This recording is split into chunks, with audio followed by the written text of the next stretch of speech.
At the Commission, we're pursuing the policy around open data essentially for three reasons. The first reason is that we consider that data in the digital economy is an essential raw resource on which you can build services that citizens want. Simple example are traffic information, weather information. The weather information is collected by national meteorological institutes in most cases. And many people want to find out, many people want to find on an iPad like this a little app that helps them to easily understand the weather data, which they would never be able to consume in their raw form. So it's the raw resource for many small applications, but all of this, it will stimulate a sector that will help the citizens to better understand what's happening in society. The calculations are estimates, but they amount to 40 billion euros as an added economic value for the total EU. That's an estimate we made, but it shows that there's a tremendous potential, and you see, if you go to your app store, you will see how the apps grow, and some of these apps, maybe even many of these apps, built on public sector information. Second point maybe is the transparency, so it helps government to be more open and citizens to better understand decisions, because they not only see the policy initiatives, but they understand the facts and the evidence on which they are based, in the sense of an evidence-based policy making, which is a recent concept, and thus open data enhances the legitimacy of governmental decision making. Finally, open data is important for the governments themselves, because many government departments have maybe similar or even overlapping competencies, and they collect maybe the same data or similar data, and we can certainly improve data quality and consistency of data if we allow also between government departments to see what others are collecting and make that accessible.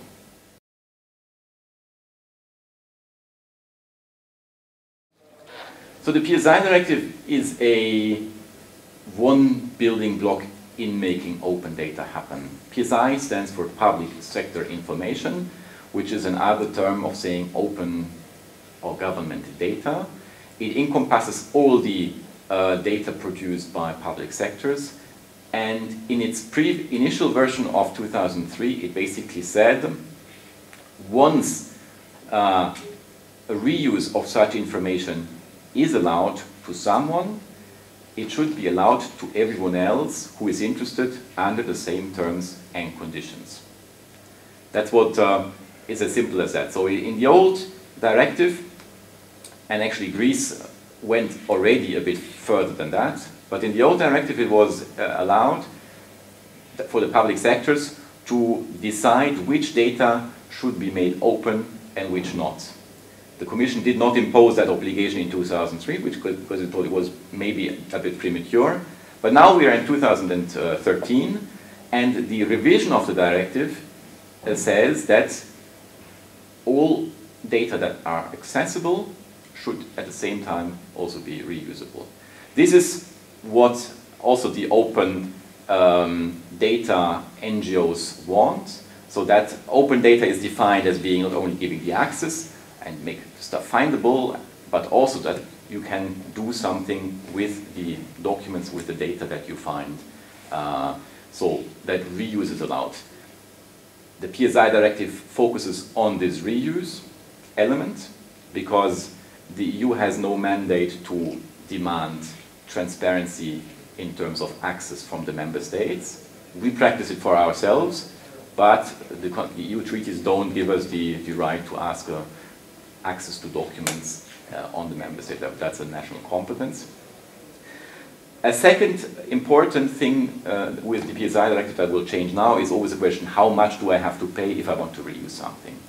So in the old directive, you would need to pay the full cost that a public sector body would have for the collection, the processing, the distribution of the data to the potential reuser. And that can be a lot of money. If you think about weather data, which are very expensive to generate, it can mean that a lot of money has to be paid, and that is a big barrier for reusers, for companies to make use of that data. So the idea is now with the new directive that we say quite a number of data are collected because the taxpayer wants it so. That means government authorities have a mandate to collect data for government purposes, such as the weather conditions, because the Navy will need it, the military, the airports will need it. So governments have a lot of data that they fund anyway, and the taxpayer pays for that. So we say the reuser should not additionally pay money, because that would then mean that the same thing is paid for twice, A, by the taxpayer, and B, by a reuser. So we try now to limit the charging rules so that only the dissemination cost, the so-called marginal cost for the reuse can be charged. And I want to mention a third element, which is I think very also important here in this institution and in Greece in general, which is the cultural institutions. So in 2003, not many cultural institutions had already digitized their collections, paintings, artworks, scripts, books. But now that has taken on. Over the past 10 years, we saw a lot of digitization of cultural objects happening. And we say, let's gradually enlarge the scope of the application of these European rules also to such institutions, because it's a great value behind making reuse of cultural objects. And the whole sector of creativity will spread cultural information, artworks, scripts, books, national heritage, using the digital form. So it reaches more people, and we want, with this new directive, to facilitate the conditions for this sector.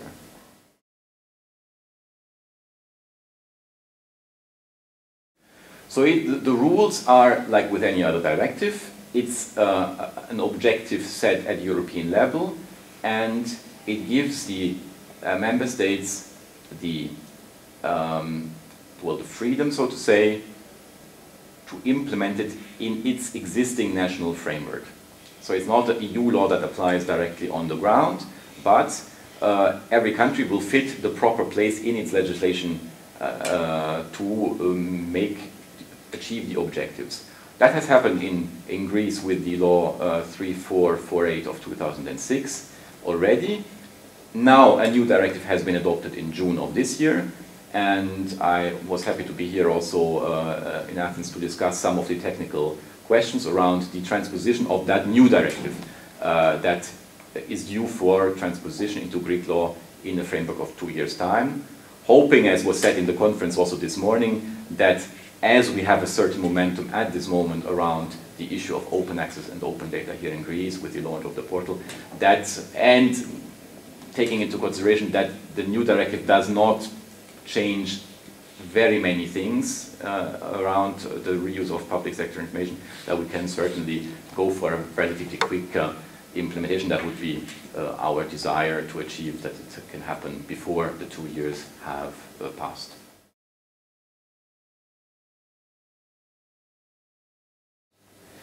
So what we have been doing, we have deployed, so to say, our own open data portal for information generated by the EU institutions themselves. We also hold data in our offices that come from Eurostat or from statistics.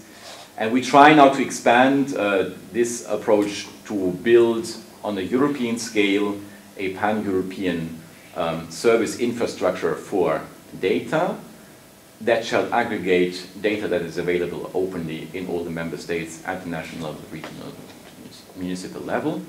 And thus we hope to create an infrastructure around which then citizens can build services and businesses can build services for the wider European benefit. That's now one of our big projects. On top of that, the Commission has for the past years been funding a lot of research on technologies, and a lot of platforms have already been developed. We spoke about the Engage project this morning. We have a lot of research being done in the area of linked data, And we try also with this research to progress and well, assist the rollout of open data so that it will be available in the best possible format to citizens and companies.